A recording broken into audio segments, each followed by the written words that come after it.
love the chase and the hunt, and I set the pace when I'm running. I always take what I want and I always give it 100. Don't need a bank, no I'm funded. Pilih Ganjar atau Anies? Atau pilih Prabowo kah? Now wake up, it's time to look. Hasil 3 lembaga survei terkait calon presiden untuk pemilu 2024 memperlihatkan elektabilitas Ganjar Pranowo masih memimpin di depan Prabowo Subianto dan Anies Baswedan. Menurut survei indikator politik, elektabilitas Menteri Pertahanan Prabowo Subianto dan Gubernur DKI Jakarta Anies Baswedan sebagai calon presiden capres menurun pada September tahun 2022. Sementara itu, elektabilitas Gubernur Jawa Tengah Ganjar Pranowo mengalami kenaikan. Melalui simulasi 3 besar tokoh dalam bursa capres, Ganjar masih berada di posisi puncak dengan elektabilitas 30% pada September ke 2022.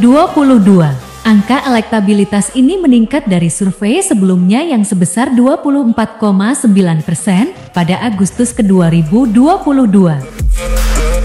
Prabowo berada di posisi kedua dengan elektabilitas 22% dan Anies di posisi ketiga dengan elektabilitas 17,7%. Elektabilitas dua tokoh ini menurun dari survei sebelumnya yang masing-masing sebesar 22,9% dan 20,1% pada Agustus ke 2022. Berikutnya menurut hasil survei Center for Strategic and International Studies (CSIS), Gubernur Jawa Tengah Ganjar kembali menjadi kandidat calon presiden capres terkuat pada pemilu ke 2024. Ganjar Pranowo meraih dukungan 33,3% suara responden.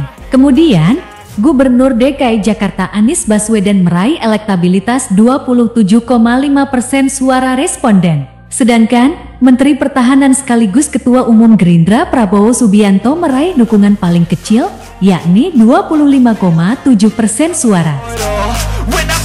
Sementara itu, survei SMRC yang dirilis pada Kamis 8 September tahun 2022 mengungkap Ganjar unggul dari Prabowo Subianto dan Gubernur DKI Jakarta Anies Baswedan dalam simulasi tertutup 3 nama yang dilakukan SMRC. Dari simulasi tertutup 3 nama, Ganjar meraih elektabilitas 32% suara responden, diikuti Prabowo Subianto sebesar 30,8% suara responden, dan Anies Baswedan sebesar 21,9% suara responden.